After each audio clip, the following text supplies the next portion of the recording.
I returned from the airport just as they did, my fiancé, my sister, and the people I once called family smiling like nothing had happened. But the house, my house, was gone. Sold. The walls that had held my laughter, my late-night tears, every quiet hope I had, erased. And yet there I stood, holding the key to my freedom. I had already packed my life into suitcases. The smell of the sea and jet fuel awaited me. Abroad, a new city, a new identity. But this wasn't escape. It was preparation. I remember the first time I met him, my fiancé, in a cafe crowded with voices. I was naive, drunk on the promise of love. My sister was there too, our laughter mingling over cappuccinos. Back then, trust was effortless. I never suspected the slow rot beneath the smiles. It began subtly, late-night messages, unexplained absences, invitations to family trips I was never included in. A fleeting glance, a whisper, the way the world seemed to shrink when I entered the room. I noticed patterns, whispered calls, quick deletions, sudden generosity towards others while I went unnoticed. I let it simmer, not out of ignorance, but calculation. The confirmation came in an unassuming moment, a group photo on social media, geotagged hundreds of miles away.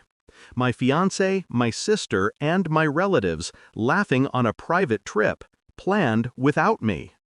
Betrayal isn't loud. It's quiet, insidious, suffocating. And it's dangerous if you let it make you blind. I didn't cry. I didn't scream. I logged in, took screenshots, noted every detail, every transaction, every flight, every word. Then I planned, methodically. I contacted my lawyer abroad. I opened accounts, traced assets, recorded conversations, and set contingencies. I let them believe I was heartbroken, paralyzed. In reality, I was already 10 steps ahead.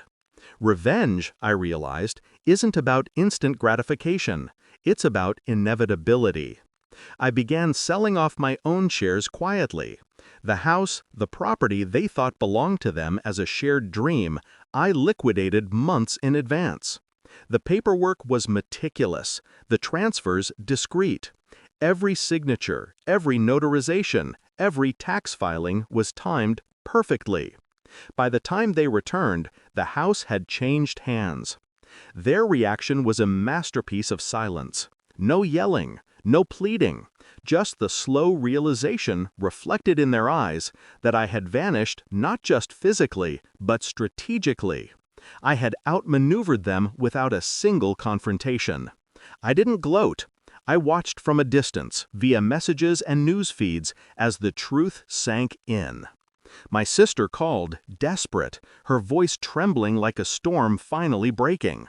My fiancé's smugness evaporated under the weight of my quiet preparation. They had expected tears, humiliation, weakness.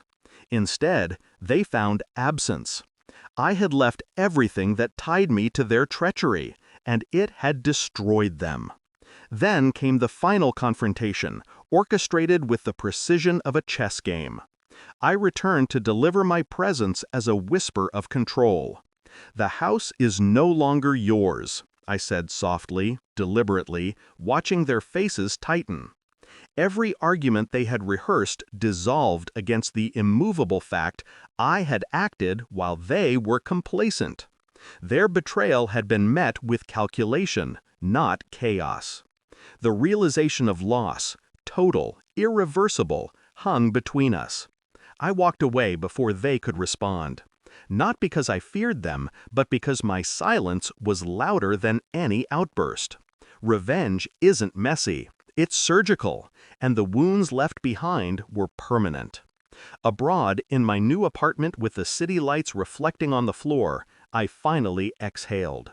Not relief born of luck, but relief born of mastery.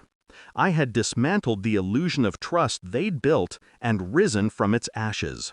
I kept a few personal items in the corner, a photograph of the house, a letter I never sent, a reminder that I had the strength to reclaim my life, piece by piece. Betrayal had tried to cage me. I didn't just escape, I thrived. And somewhere, behind closed doors and bitter conversations, they realized that the strongest revenge is the one you never see coming. Silent, relentless, and utterly in your control. I am free, and they are left with the echoes of their own choices.